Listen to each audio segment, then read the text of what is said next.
Hello everyone, कैसे हैं आप सब।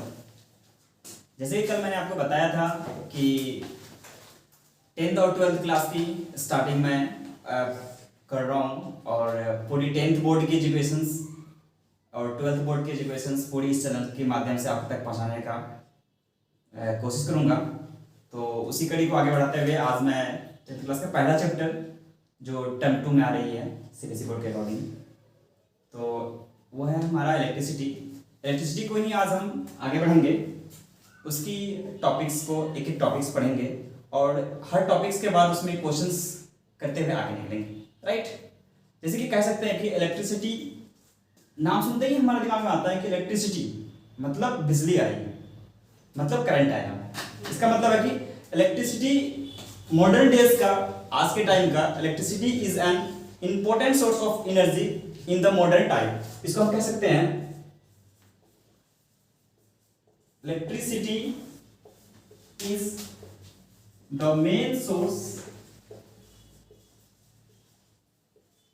of energy. Electricity is the main source of energy in the modern time. In the modern time, because क्योंकि आज के डे में जितने भी सारे कामें होती है, चाहे हमारा घर वाली बल्ब जले या फ्रिज चले या हीटर चले या फिर कुछ भी चीज, जो जितने सारे इलेक्ट्रॉनिक गैजेट्स हैं वो इलेक्ट्रिसिटी की वजह से चलती हैं। सबसे पहले ये पढ़ते हैं कि व्हाट इज इलेक्ट्रिसिटी। इलेक्ट्रिसिटी क्या है? तो बच्चे के दिमाग में बस इतना सा होता है, इलेक्ट्रिसिटी नाम सुनते ही ये पढ़ेंगे flow of charge per unit time. It means rate of flow of charge, that is current. ये बस रटे रटाए हुए पढ़े होते हैं कि ये flow of charge per unit time is called current होती है, लेकिन उसके अंदर कैसे होती है, क्या होती है, जब तक फीलिंग्स नहीं आएगी तब तक हमें पता नहीं चलता कि ये सही पड़े या गलत, राइट। तो उसी को हम करेंगे करंट। करंट क्या है? Flow of charge. करंट क्या होती है? Flow of charge per unit time, मतलब flow of charge per unit time is called current. Current को हम रिप्रेजेंट करते हैं किससे? आई से। किससे करते हैं? आई से। अगर मैं यहां पे एसआई यूनिट निकालना चाहूं, SI unit of current, SI unit of current, तो क्या करेंगे? एलएचएस की जो यूनिट होगी वही हमारे आरएचएस की यूनिट होगी, राइट। आरएचएस की यूनिट हमने किसकी यूनिट निकालनी है? करंट की। ओके, करंट के आरएचएस में कौन है? Flow of charge. It means charge flow हो रहा है, और नीचे कौन है? टाइम। और हमें पता है कि चार्ज की जो यूनिट होती है वो क्या होता है? कूलम्स। वो क्या होता है? कूलम्स। यानी कि coulomb per unit time is called current. यानी कह सकते हैं कि I is equals to coulomb per unit time को सेकंड लिख देता हूं, टाइम को टी लिखो, या फिर इसको बोल सकते हैं कि टाइम का साइन क्या होता है? सेकंड होता है। चार्ज का साइन यूनिट कूलम, टाइम का साइन यूनिट सेकंड, यानी कि coulomb per second is the unit of current. और इसको एक अदर नाम से क्या पकड़ा जाता है? एम्पियर। इसको क्या बोलते हैं? एम्पियर, जिसको कैपिटल ए से रिप्रेजेंट करते हैं। तो हम बोल सकते हैं SI unit of current is nothing, coulomb charge upon time is called ampere, is called ampere. Okay, अगर मैं 1 एम्पियर को डिफाइन करूं तो 1 coulomb charge flowing in unit time is called 1 ampere. कह सकते हैं 1 ampere is equals to 1 coulomb upon 1 second. 1 coulomb upon 1 second is called 1 ampere, right. Okay, अब current की स्टडीज करने से पहले इसमें जितने सारे फिजिकल क्वांटिटी यूज हुए हैं, जस्ट लाइक करंट जिसको आई से रिप्रेजेंट करेंगे, दूसरा फिजिकल क्वांटिटी क्या है? चार्ज, जिसको क्यू से रिप्रेजेंट करते हैं, और तीसरा क्या है? टाइम, इसको किससे रिप्रेजेंट करते हैं? क्यू से, और इसको क्या? टाइम को टी से रिप्रेजेंट करते हैं और सेकंड्स के साइन होती है। क्यू से रिप्रेजेंट करते हैं इसकी, कूलम इसके साइन होती है, जिसका रिप्रेजेंटेशन क्या होता है? सी। क्लियर? पहले पढ़ेंगे चार्ज फिजिकल क्वांटिटी, फिर पढ़ेंगे दूसरा फिजिकल क्वांटिटी टाइम। जब टाइम और चार्ज की कंप्लीट नॉलेज हमारे पास हो जाएगी फिर हम करंट को डिफाइन कर देंगे उसके अकॉर्डिंग, राइट। ओके, चलिए आप पढ़ते हैं नेक्स्ट हेडिंग बना लेंगे हम कि चार्ज क्या होता है। What is charge, what is charge.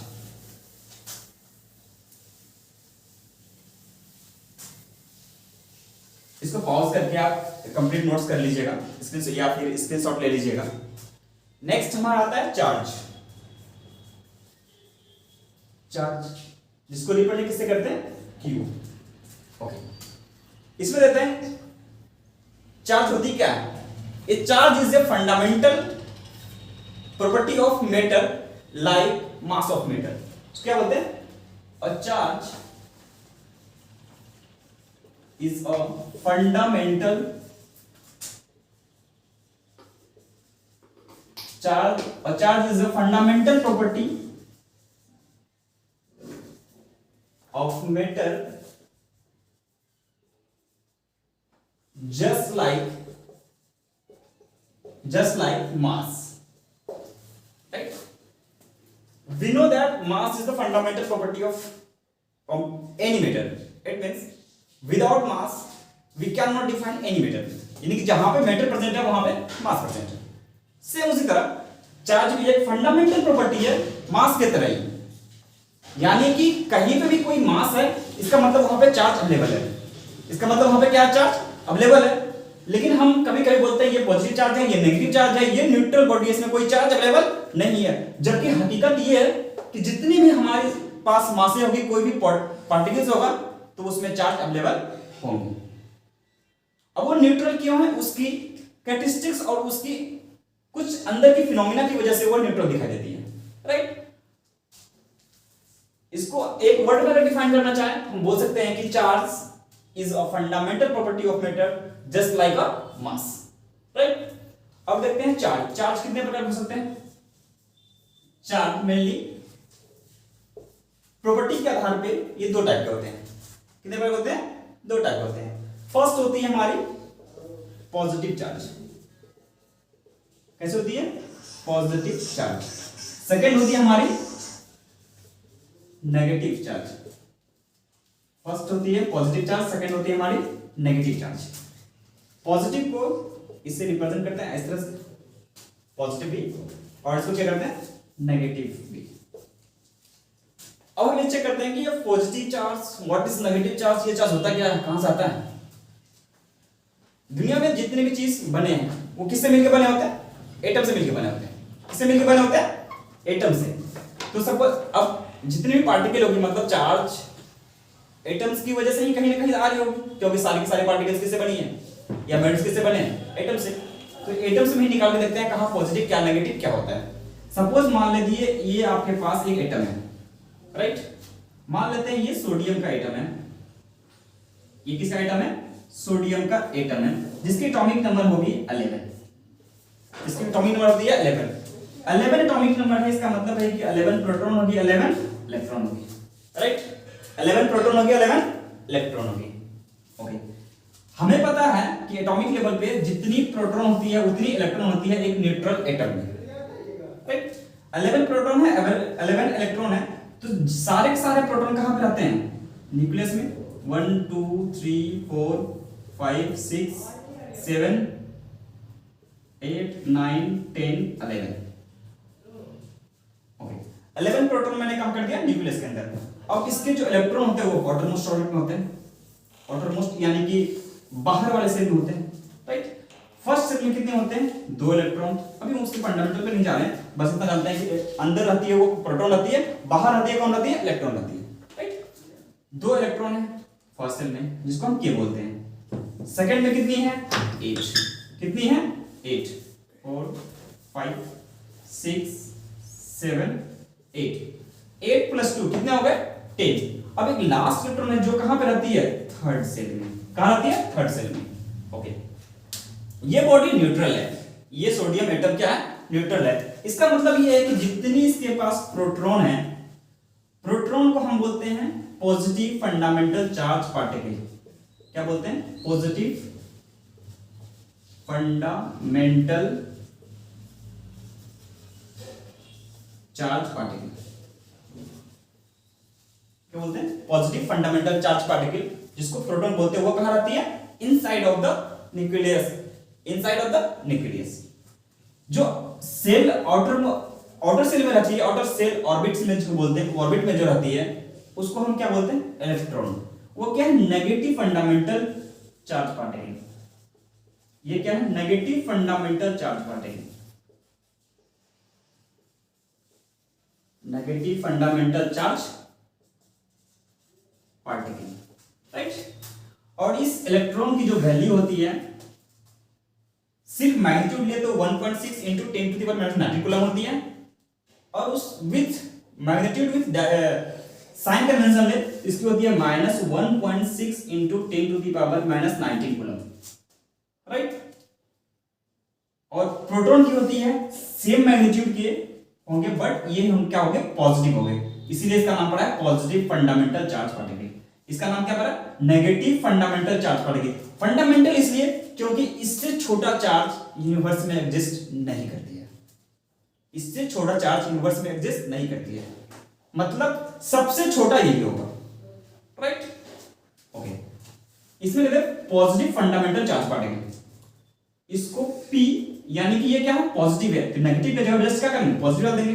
Positive मतलब कुछ भी नहीं डालेंगे तो पॉजिटिव है, किसी भी फिजिकल क्वांटिटी के आगे अगर कुछ नहीं लिखा हो तो पॉजिटिव होती है।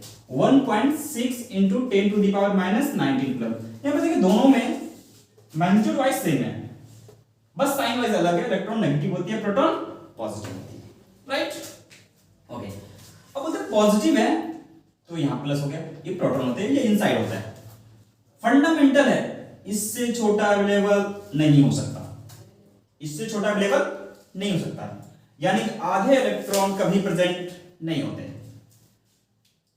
इसको सपोज समझने का एक अलग सा तरीका, एक अच्छा सा बोल सकते हैं हम कि सपोज आप दुकान पे जाते हो और पेन खरीदने की कोशिश करते हो, और पेन खरीदना चाहते हो, तो आप ऐसे नहीं बोलते हो कि भैया 2.5 पेन दे दो हमें, वो 2.5 पेन नहीं देंगे, क्यों दे, वो बोलेंगे 2 ले लो या फिर 3 ले लो। यानी कि फंडामेंटल उसका जो सबसे इकाई यूनिट है ना, सबसे स्मॉलेस्ट यूनिट है ना, वो 1 है।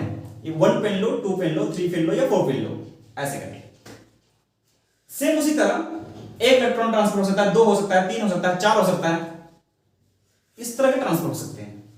ऐसा नहीं कि 1.5 इलेक्ट्रॉन ट्रांसफर हो रही है, जब जाएगी तो कंप्लीट जाएगी, अदरवाइज नहीं जाएगी।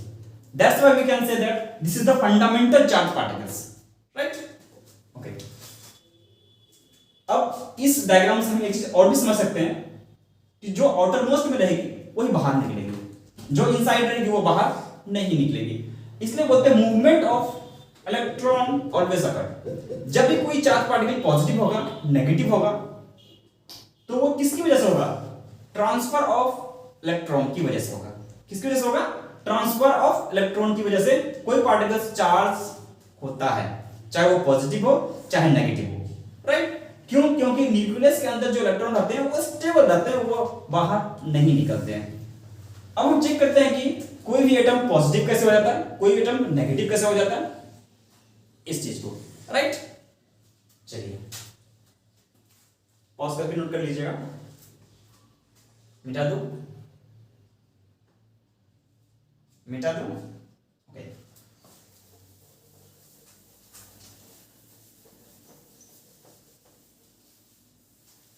अब यहां तक हमें समझ में ये आ गई कि फंडामेंटल चार्ज पार्टिकल क्या होते हैं, इलेक्ट्रॉन और प्रोटॉन क्या होते हैं, फंडामेंटल चार्ज पार्टिकल होते हैं। ओके, कोई भी जो मूवमेंट होती है वो इलेक्ट्रॉन की वजह से होती है, ये भी हमें अच्छे समझ में आ चुकी है। क्यों, क्योंकि इलेक्ट्रॉन ही एटम्स के सरफेस पे और आउटर मोस्ट पे रहते हैं, प्रोटॉन उसके अंदर से नहीं निकल सकते। ओके, अब देखते हैं कोई on the basis of physical properties कोई भी बॉडी मेटल्स को डिफाइन करते हैं, वो 3 तरीके हो सकते हैं। एक हो सकती है न्यूट्रल मेटल, एक हो सकती है पॉजिटिव मेटल, और एक होती है नेगेटिव चार्ज मेटल। कौन सी होती है, एक होती है पॉजिटिव चार्ज मेटल, दूसरी क्या हो सकती है, नेगेटिव चार्ज मेटल,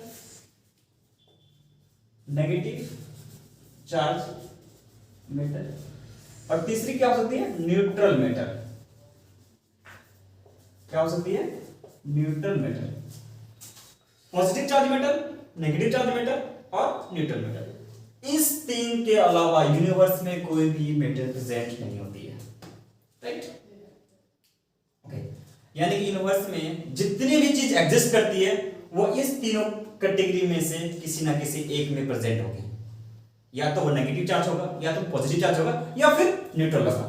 और हमारे इन्वायरमेंट में 90% चीज न्यूट्रल दिखाई देते हैं, इसलिए हमें लगता है कि चार्ज अलग कोई सा चीज होगा। ऐसा कोई चीज, चार्ज एक फंडामेंटल प्रॉपर्टी है मैटर का, वो उससे अलग नहीं हो सकती। यानी कि इस तीनों कैटेगरी में सारे मैटर प्रेजेंट होंगे, राइट। अब पहला है हमारा कौन सा, positive charge matter. Positive charge matter, ये क्या है, positive charge matter. Positive charge matter क्यों होगी, इससे हम पढ़ सकते हैं, इसको हम बोल सकते हैं इस डायग्राम के अकॉर्डिंग, जो डायग्राम हमने पहले पढ़ा था कि पॉजिटिव चार्ज होती है प्रोटॉन की वजह से, क्योंकि वो पॉजिटिव फंडामेंटल चार्ज होता है। प्रोटॉन की चार्ज कितनी होती है, plus 1.6 into 10 to the power minus 19 coulomb, और इलेक्ट्रॉन कितनी होती है, minus 1.6 into 10 to the power minus 19 coulomb. ये बॉडी पॉजिटिव चार्ज है। इसका मतलब ये है जितने इसमें प्रोटॉन अवेलेबल होंगे उतने इलेक्ट्रॉन अवेलेबल नहीं होंगे, यानी कि प्रोटॉन की संख्या इलेक्ट्रॉन से ज्यादा होगी, तब जाकर ये पॉजिटिव चार्ज एटम है। क्यों, क्योंकि जितने इलेक्ट्रॉन होंगे उतने प्रोटॉन होंगे, तो दोनों के दो, एक प्लस एक माइनस दोनों को न्यूट्रल कर देंगे तो क्या हो जाएगी, चार्ज जीरो हो जाएगी। यानी कि इसको मैं बोल सकता हूं कि एक सपोज मान लो ये एक एटम है ए, या फिर एक मेटर है जिसका नाम ए है, ये पॉजिटिव चार्ज है। मतलब मान लेता हूं कि मैं इसमें 16 प्रोटॉन है, कितनी है, 16 प्रोटॉन है, तो हो सकता है कि इसमें 15 इलेक्ट्रॉन प्रेजेंट हो। इसमें टोटल कितना हो, 15 इलेक्ट्रॉन प्रेजेंट हो। क्यों, क्योंकि हो सकता है आउटर मोस्ट से एक इलेक्ट्रॉन इससे बाहर निकल गई हो, तो कितने इलेक्ट्रॉन प्रेजेंट हो बचे। सपोज मान लीजिए एक एटम है, यहां पे एक मेटर है जिसमें 16 इलेक्ट्रॉन थी, 16 प्रोटॉन थी। इसमें से एक इलेक्ट्रॉन निकल जाती है बाहर, नेगेटिव हो जाती है, तो अब कितने बचे, कितने बचे, 16 प्रोटॉन। प्रोटॉन तो निकले नहीं, और ये क्या बचे, 15 इलेक्ट्रॉन। 15 प्रोटॉन 15 इलेक्ट्रॉन के चार्ज को मिनिमाइज कर देगा, न्यूलिफाई कर देगा, लेकिन एक इलेक्ट्रॉन एक्स्ट्रा हो गया। एक इलेक्ट्रॉन क्या हो गया, एक्स्ट्रा हो गया। इसका मतलब है कि ये बॉडी प्रोटॉन एक्सेस हो गई या फिर इलेक्ट्रॉन डेफिशिएंट हो गई। बोल सकते हैं पॉजिटिव चार्ज मैटर को a matter which contains greater number of proton than electron. इसको बोल सकते हैं क्या चीज, a matter which contain greater number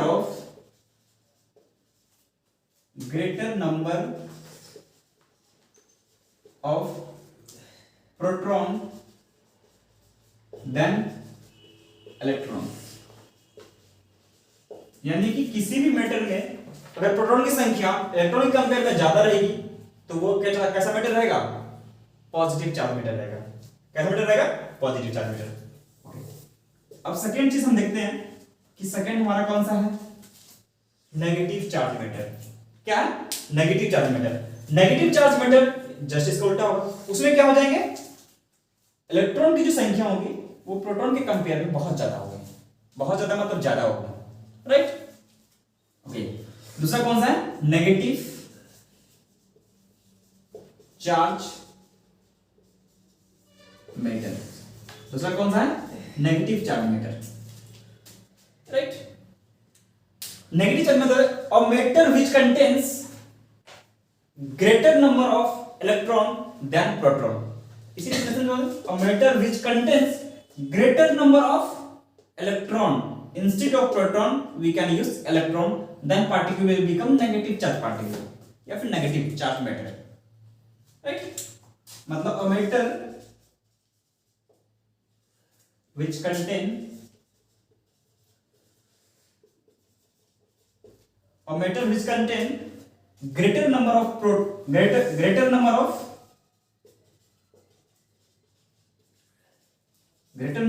electron than proton यानी कि ये कोई ए, वही सेम मेटर लेता हूं ए, मैं मानता हूं इसमें 16 प्रोटॉन है, लेकिन एक इलेक्ट्रॉन ये बाहर के एटम से एक्सेप्ट किए हैं, गेन किए हैं, तो इसकी 17 इलेक्ट्रॉन हो गई। प्रोटॉन जितने हैं उतने पॉजिटिव, इलेक्ट्रॉन जितने हैं उतने नेगेटिव, 16 पॉजिटिव 17 नेगेटिव, दोनों मिलाकर के अगर करेंगे तो 1 नेगेटिव एक्स्ट्रा हो गया। इलेक्ट्रॉन की संख्या एक ज्यादा है 17, इसकी कितना है 16। इसका मतलब यह है कि ये 16 इस 16 को न्यूलिफाई कर देगी, एक्स्ट्रा 1 जो बचेगी वही इस मेटल के चार्ज होंगे, वही इस मेटल क्या हो जाएंगे, चार्ज होंगे। इसका मतलब ये बॉडी कैसी है, ये बॉडी कैसी है, नेगेटिव चार्ज बॉडी है, नेगेटिव चार्ज बॉडी है, राइट। और ये हुआ कैसे होगा, ये एटम थी जिसमें 16 प्रोटॉन होंगे, 16 इलेक्ट्रॉन होंगे, ये +1 इलेक्ट्रॉन किसी अदर एटम से गेन किए होंगे, और ये इसके पास अब होगी 16 प्रोटॉन एंड 17 इलेक्ट्रॉन, तब ये आएंगे नेगेटिव चार्ज बॉडी। ये कैसी है, नेगेटिव चार्ज बॉडी। ये बॉडी कैसी है, क्योंकि हमें पता है कि प्रोटॉन और इलेक्ट्रॉन की चार्ज क्वांटिटी इक्वल होती है, इलेक्ट्रॉन जितना होगा चार्ज क्वांटिटी 1.6 × 10⁻19 ये नेगेटिव में, और प्रोटॉन पॉजिटिव में, दोनों एक दूसरे को कैंसिल आउट कर देंगे, इसलिए इसको क्या बोलते हैं, न्यूट्रल बॉडी। इसको क्या बोलते हैं, न्यूट्रल बॉडी। थर्ड में क्या, न्यूट्रल मेटल, मतलब just like a neutral body. Third हमारा कौन सा है, न्यूट्रल मेटल। न्यूट्रल मेटल आप अपना दिमाग भी इसमें चला सकते हैं, क्योंकि जितनी हमने एक्सपेरिमेंट इधर भी करी है, प्रोटॉन के ज्यादा होगा तो पॉजिटिव चार्ज, इलेक्ट्रॉन ज्यादा होगा तो नेगेटिव चार्ज। जब चार्ज नहीं चाहिए तो क्या करेंगे, दोनों को इक्वल कर देंगे, और क्या करेंगे। न्यूट्रल मेटल, इसका मतलब यह है कि a body which contains equal number of proton as well as electron is called neutral atom। इसको बोलते हैं a body which contain equal number of electron as well as proton। यानी कि कोई बॉडी अगर ए बॉडी है, इसमें जितने इलेक्ट्रॉन है उतनी ही हमारी क्या है, प्रोटॉन है। 16 प्रोटॉन है, 16 इलेक्ट्रॉन है, ये कैसी बॉडी है, न्यूट्रल बॉडी है। कैसी बॉडी है, न्यूट्रल बॉडी है। इस तीन के अलावा कोई अवेलेबल नहीं होता है, या पॉजिटिव होगी, नेगेटिव होगी, या फिर न्यूट्रल होगी। अब एक बात आपने अगर यहां पे ऑब्जर्व किया होगा तो पता चला होगा, कोई भी चार्ज पॉजिटिव आ जाती है, कोई भी मेटल अगर पॉजिटिव हो जाती है तो इलेक्ट्रॉन को क्या करती है, लूज करती है। इलेक्ट्रॉन क्या करती है, लूज करती है। प्रोटॉन में कोई चेंजेस नहीं हो रही, यहां भी 16, यहां भी 16, यहां भी 16, राइट। प्रोटॉन में कोई चेंजेस नहीं हो रही है, मतलब पॉजिटिव चार्ज भी आई है तो लूज ऑफ इलेक्ट्रॉन की वजह से आई है। तो इसका समरी बना के यहां पे लिखेंगे, हम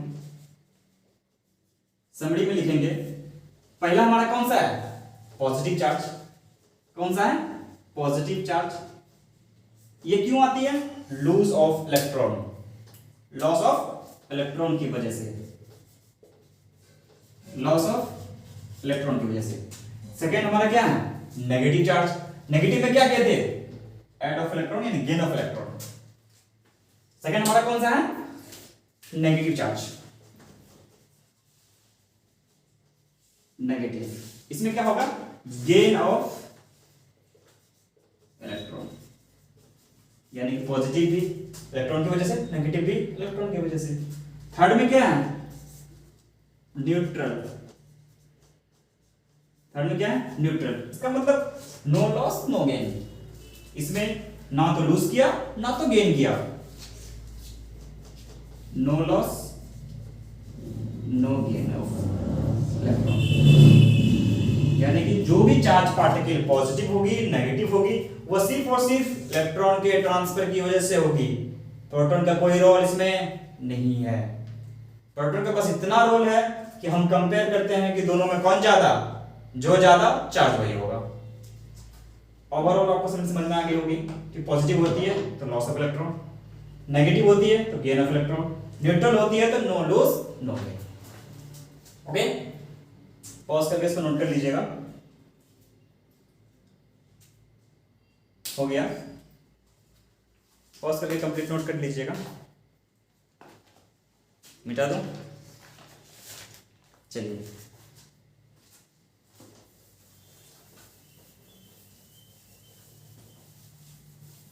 अब आते हैं इतनी थ्योरी पढ़ने के बाद इसमें कुछ क्वेश्चंस कर लेते हैं। क्वेश्चन नंबर फर्स्ट है हमारा, calculate the number of electrons in 1 coulomb charge. क्या है? Calculate the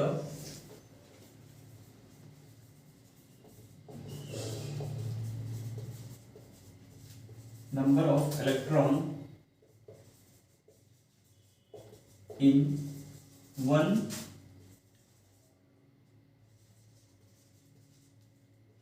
coulomb charge. क्या निकालनी है? 1 कूलम चार्ज दिए हुए, इसका हमें क्या करनी है? इलेक्ट्रॉन की संख्या निकालनी है कि 1 कूलम चार्ज में कितने इलेक्ट्रॉन प्रेजेंट होंगे। पॉज करके ट्राई कीजिए, पहले ट्राई कर लिए, पॉज करके ट्राई कर लीजिए ईमानदारी से ताकि सीखने को मिले। चलिए देखिए, इसमें गिवन में क्या क्या है, अप्रोच किएगा। गिवन में क्या क्या? 1 कूलम चार्ज दी हुई है। क्या दिया हुआ है? 1 कूलम चार्ज दिया हुआ है और नंबर ऑफ इलेक्ट्रॉन पता करनी है। क्या करनी है? नंबर ऑफ इलेक्ट्रॉन पता करनी है। और हमें पता है कि 1.6 into 10 to the power -19 coulomb charge में एक इलेक्ट्रॉन होती है। कितनी होती है? 1.6 into 10 to the power -19 coulomb charge में एक इलेक्ट्रॉन होती है। तो 1 कूलम चार्ज में कितनी होगी? 1 कूलम चार्ज में कितना पड़ेगा? 1 अपॉन इतना, 1 upon 1.6 into 10 to the power -19 electrons, 10 to the -19 electron. इसको कैलकुलेट कीजिए, ये ऊपर जाएगी कि नेगेटिव है तो ऊपर में जाएगी क्या हो जाएगी? पॉजिटिव। ये कितना? 10 टू दी पावर 19 अपॉन 1.6, ये पॉइंट उड़ाइए, यहां पे क्या आ जाएगा? 10, राइट।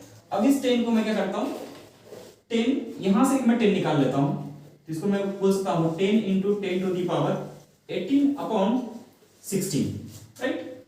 यहां पे करेंगे तो क्या हो जाएगा? 100 upon 16 into 10 to the power 18, right. इसको कट कर दीजिए, 4 4 जा 25 4 जा, यानी कि 25 upon 4 into 10 to the power 18, तो ये कितनी आ जाएगी? 6.25 into 10 to the power 18 electrons. कितनी आ जाएगी? 6.25 into 10 to the power 18 electrons. ये हमारा आंसर है। 1 कूलम चार्ज में कितने इलेक्ट्रॉन होते हैं? 6.25 into 10 to the power 18 electrons होते हैं, राइट। ये अगर बन गई हो तो आप नेक्स्ट ट्राई कर सकते हैं। Question number second, same question, calculate the number of electron in 5 coulomb charge. मान लेते हैं 5 मान लेते हैं। Calculate number of electron in 5 coulomb charge, right. Pause करके ट्राई कीजिएगा।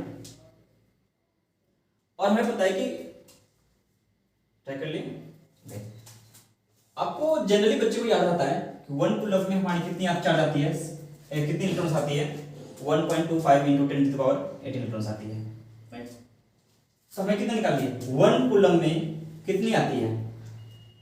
6.25 into 10 to the power 18 electrons. हमें कितनी निकालनी है? 5 कूलम में। 5 कूलम कितनी हो जाएगी? 6.25 into 10 to the power 18 into 5 electrons, मैंने प्लस कीजिए, कितना आ जाएगा 6.25 इंटू 5 मतलब 31.25 31.25 into 10 to the power 18 electrons. और ये पॉइंट इधर जाएगा, ये कितना आ जाएगा, एक पॉइंट इधर जाएगा तो 10 से मल्टीप्लाई हो जाएगी, ये कितना हो जाएगा 3.125 into 10 to the power 19 electrons. कितना सबका आ गया होगा आई थिंक, कितना आया 3.125 into 10 to the power 19 electrons, right. इस क्वेश्चन करने के बाद हमें अंदाजा लग गया होगा कि कैसे हम नंबर ऑफ इलेक्ट्रॉन्स निकाल सकते हैं। इस टाइप के क्वेश्चन आपके पास आएंगे अवेलेबल, और इसी को एक टर्म्स के नाम पे देखा जाता है कि क्वांटाइजेशन ऑफ चार्ज। क्या बोलते हैं, क्वांटाइजेशन ऑफ चार्ज। यानी कि जैसे फंडामेंटल यूनिट जो होगा, जैसे आप पेन खरीदने जाते थे तो 1 pen 2 pen 4 pen 5 pen 7 pen ऐसे मिलते थे, तो ये क्वांटाइजेशन ऑफ चार्ज एक टर्म्स दिया गया है। क्या चीज, क्वांटाइजेशन, क्वांटाइजेशन ऑफ चार्ज। ये बोलती है कोई भी चार्ज पार्टिकल्स होगी या चार्ज बॉडी जो होगी वो integral multiple of a fundamental charge होगी। क्या होगी, charge is always integral multiple of fundamental quantity is called quantization of charge. Charge is always integral multiple of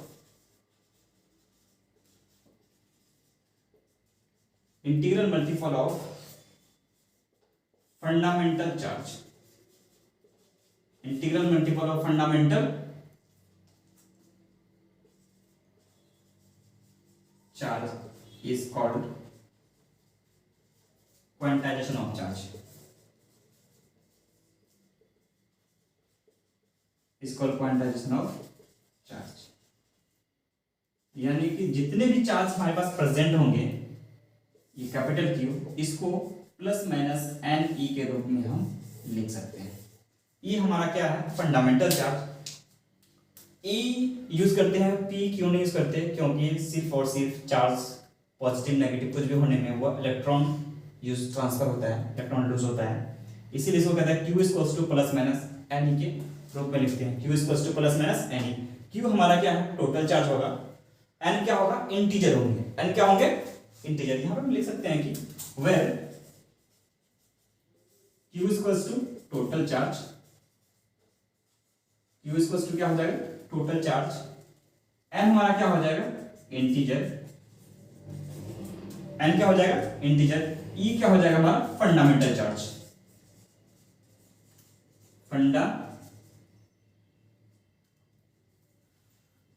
fundamental charge. वो कितने के बराबर होती है, 1.6 into 10 to the power minus 19 coulomb. इसके मैग्नीट्यूड लेते हैं बस 1.6 इंटू 10 माइनस 19 कूलम। यानी कि जब मैं ट्रांसफर करूंगा तो 1 इलेक्ट्रॉन या 2 इलेक्ट्रॉन या 3 इलेक्ट्रॉन गेन करूंगा या लूज करूंगा, तो उसमें ऐसा नहीं होगा कि हमने 1.5 इलेक्ट्रॉन ट्रांसफर कर दिया, 1.5 इलेक्ट्रॉन ट्रांसफर कर दिया, ये गलत होता है। इसीलिए क्या होता है, ये इंटीजर ही आने चाहिए। यानी कि जब भी हम टोटल चार्ज ट्रांसफर करेंगे वो हमारा integral multiple of fundamental charge होना चाहिए, अदरवाइज हम उतने चार्ज को ट्रांसफर नहीं कर पाएंगे, उससे कम करेंगे या फिर उससे ज़्यादा करेंगे। आई होप आपको ये अच्छे से समझ में आई होगी। और इसी टॉपिक्स को, ये हमारा चार्ज का टॉपिक था, यहाँ पे खत्म होता है चार्ज का टॉपिक। और इसके आगे हम स्टार्ट करेंगे मेटल्स के प्रॉपर्टी। सेमीकंडक्टर होते हैं और कंडक्टर होते हैं और इंसुलेटर होते हैं। सिर्फ उसके फिजिकल प्रॉपर्टी के बारे में पढ़ें, वो कल के वीडियो में स्टार्ट करेंगे। तब तक के लिए इतना ही, धन्यवाद, थैंक यू।